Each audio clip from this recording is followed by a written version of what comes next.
મગની દાળ અને મેથીના શાક તો બધા આપણા ઘેર બનાવતા જ હોય, પણ મારી રીતથી આ એકવાર નવી રીતથી મગની દાળ મેથીનું શાક જરૂરથી બનાવજો. ખરેખર બધાને બહુ જ ગમશે.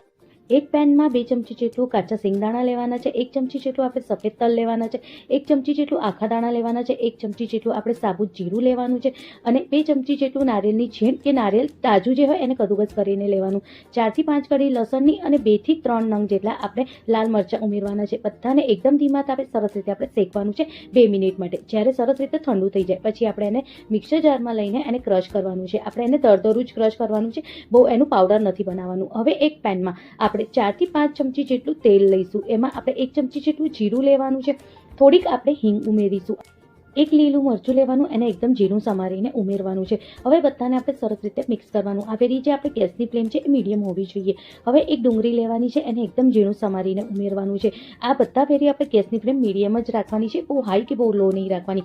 સરસ જ્યારે કાંદા શેકાઈ જાય પછી 1 મીડિયમ સાઇઝનું ટામેટું લઈને એને પણ આપણે કદુકસ કરીને ઉમેરવાનું છે. હવે બધાને સરસ રીતે આપણે શેકવાનું છે. જ્યાં સુધી સરસ ટામેટું શેકાય નહીં ત્યાં સુધી આપણે એને શેકવાનું. ટામેટું શેકાઈ જાય એટલે બધા મસાલા કરીશું. 1 ચમચી જેટલું લાલ મિર્ચ પાવડર, 1 ચમચી જેટલું ધનિયા પાવડર, અડધી ચમચી જેટલું હલ્દી પાવડર અને મીઠું આપણે સ્વાદ મુજબ ઉમેરવાનું છે. હવે બધાને આપણે સરસ રીતે મિક્સ કરી દેવાનું છે. જો કંઈક આવી રીતે. હવે આપણે એમાં 1 વાટકી જેટલી મગની દાળને મેં અડધો કલાક માટે પલાળી દીધી હતી.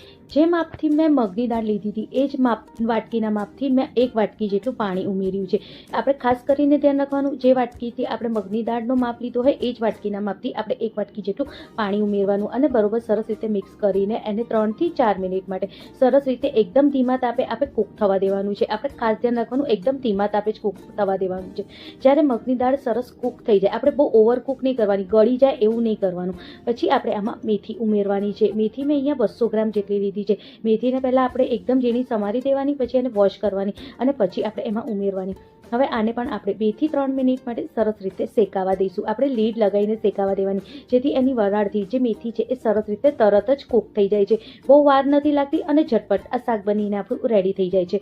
હવે બધાને આપણે સરસ રીતે મિક્સ કરી દઈશું. જો અગર તમે મગની દાળ બહુ ગળી જશે ને તો બહુ ચીકણું શાક બનશે, એટલે બહુ વધારે પડતી આપણે મગની દાળ ગળવા નહીં દેવાની. હવે જો આ જે મસાલો આપણે રેડી કર્યો તો એ મસાલો ઉમેરવાનો અને બધાને સરસ રીતે મિક્સ કરી દેવાનું. અને જો કેટલું સરસ આપણે મગની દાળ મેથીનું શાક બનીને રેડી છે. આને તમે છોકરાઓના કે તમારા હસબન્ડના લંચ બોક્સમાં પણ આપી શકો છો. ખરેખર ખાવામાં બહુ જ ટેસ્ટી લાગે છે. અને તમે રોટલા સાથે કે તમે મલ્ટીગ્રેન રોટલી સાથે જરૂરથી ટ્રાય કરજો. ખરેખર બહુ જ ટેસ્ટી લાગશે. ઠંડુ થયા પછી પણ બહુ જ ટેસ્ટી રહે છે. રેસીપી ગમે તો